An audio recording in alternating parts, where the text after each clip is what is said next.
Republicans love to try out new attacks on new groups of American citizens, but when push comes to shove, they'll always go back to attacking their favorite group, and that's unions. The GOP attack on unions is getting more aggressive than ever as we head into an election year, and I have Howard Nations with me now to tell us what's going on. Howard, the Republican talking points, it doesn't matter really what they're talking about. There's always going to be some kind of snide comment about unions. They're always going to come back to this attack on unions. It's been their bread and butter. It's been the centerpiece of their talking points for about 40 years now. I guess my biggest question is why? Why are these unions so threatening? I mean, why is this their favorite whipping boy? Well, if you look at carefully at the rhetoric of the Republican leadership and their presidential candidates, you hear the same tired rhetoric. They're at war with the federal government, at war with immigrants, at war with women, at war with environmentalists, with science, and now the House of Representatives are even at war with each other.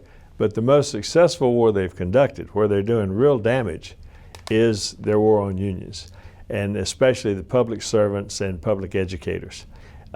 Union busting against the public sector employees and the teachers' unions has been very, very successful from the Republican viewpoint.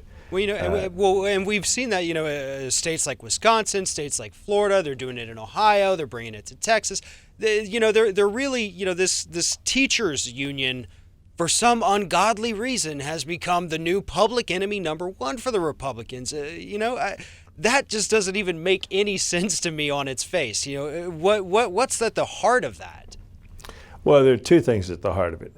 First is that the baseline reason is privatization. They're working towards privatization of education.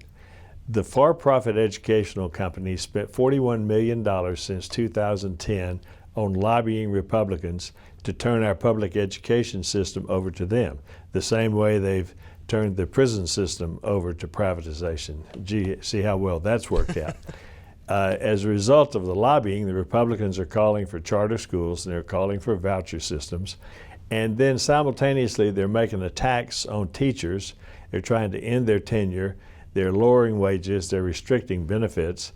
And as you say, Walker in Wisconsin cut $250 million from the public college budgets. Jindal in Louisiana cut $300 million from Louisiana state colleges. So while private colleges prices are soaring, they're putting public college out of reach for minorities and the poor and much of the middle class. We've even had people like John Kasich in Ohio who's gone on these debate stages and said, look, one thing we've got to do is we've got to get rid of teachers' lounges. We can't let these teachers hang out and talk to each other. That makes happy workers. Happy workers want to unionize. They want money. If we keep them isolated, keep them away from everybody else, they'll be a loyal, faithful, unhappy, but they'll do their job. They won't complain. They want worker drones. That is what they want to make these people. And unions give workers power. I mean, there's no question about it. But workers need that power. Unions are desperately needed. The only time this country has seen sustained economic growth by huge margins is when we had strong union representation in the workforce. Today, it's down to almost nothing, and that's by design. That's not because people don't want to be in unions. It's because of this careful attack on the unions and the union system that's been put in place by Republicans. Well, the second very major reason that Republicans attack the unions is because they support Democrats. The Center for Responsive Politics says that unions spent $116.5 million in 2013-2014. That's less than the Koch brothers. But teachers' unions spent $31 million lobbying since 2010, mostly for Democrats. Now, but they not only contribute money, they also are very, very active. They vote for Democrats, but they're also very active in getting out the vote. They're very powerful influence in places like Ohio and the Midwest where unions are very strong. But it raises the question, though, are Republican attacks on the teachers' unions legitimate? There have been several studies on this, and the facts show Teachers' unions have a positive effect on educational outcomes.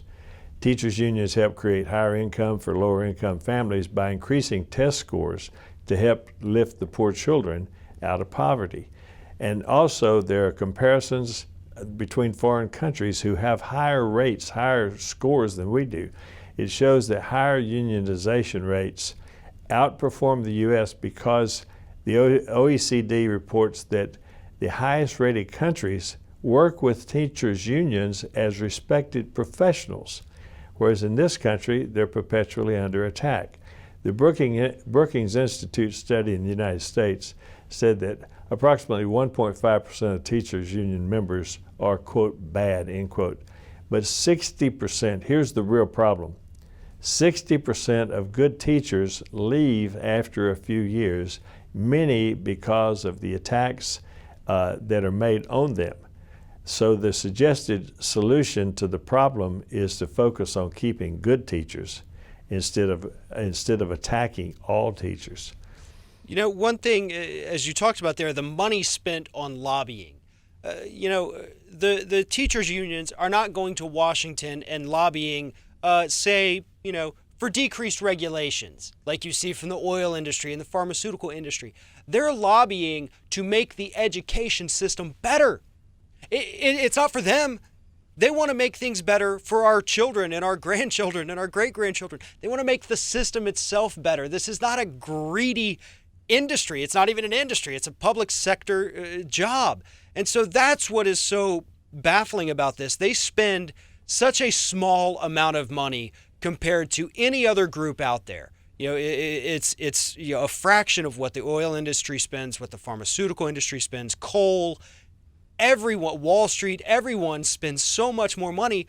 So why are unions in general so terrifying? I mean, they're spending very little. What's so scary about this? The vote. The exit poll in 2008, the Obama-McCain race, showed this demographic. They polled white males, white weekly churchgoers, gun owners, veterans, whites without college degrees. That is a classic Republican voter demographic. Those people heavily backed McCain. When you add one additional element, that is union members, the majority of those classic Republican demographics backed Obama. And in the House elections, this is why the House is very, very strongly anti-union. 83% of the voters in the United States are non-union. 17% are from union households. Non-union voters go 54 to 44 in favor of Republicans. Union voters go 60-38 in favor of Democrats. In places like Ohio, Wisconsin, and places in the Midwest particularly where you have strong unions, that's enough to swing the vote. So the irony is that the Republicans actually recognize the importance and the power of unions. They go to great lengths to weaken and eventually destroy, especially the public sector unions. The public sector is 7.2 million organized government workers, teachers, social workers, public health employees, people of that nature. But the Democrats really ignore, they don't see the importance, or they choose to ignore the importance of unions. But the unions are the mainstay of the Democratic political machine, but Democrats treat them like an ATM. They take unions for granted. They think, okay, they have no place to go. We have no need to protect them. Obama in 2009 had both houses of Congress. He did absolutely nothing to help the union legislative agenda.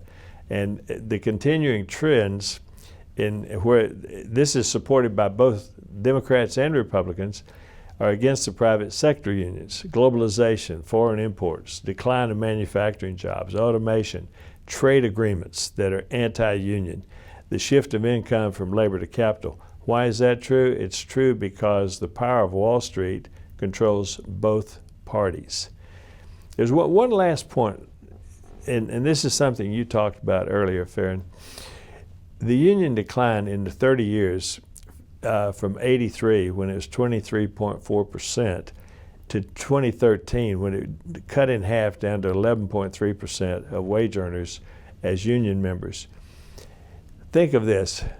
The wealth disparity in the early 20th century declined as unions increased, and it resulted in mid-century in the biggest, strongest middle class in the history of the world. Towards the end of the 20th century, as unions declined, income disparity once again increased, and the middle class is vanishing. I submit to you that's hardly a coincidence. There is not a single shred of evidence that shows that unionized workers harm the workforce, harm the economy. In fact, it's all quite the opposite, as you just said. Unfortunately, Howard, we're out of time, but this is a phenomenal story, and it's something the Democrats need to take seriously. They need to start working for the unions instead of just expecting them to hand over their money every election cycle and then disappear for 4 years. Howard, thank you for talking with us today. My pleasure, Farron. Thanks.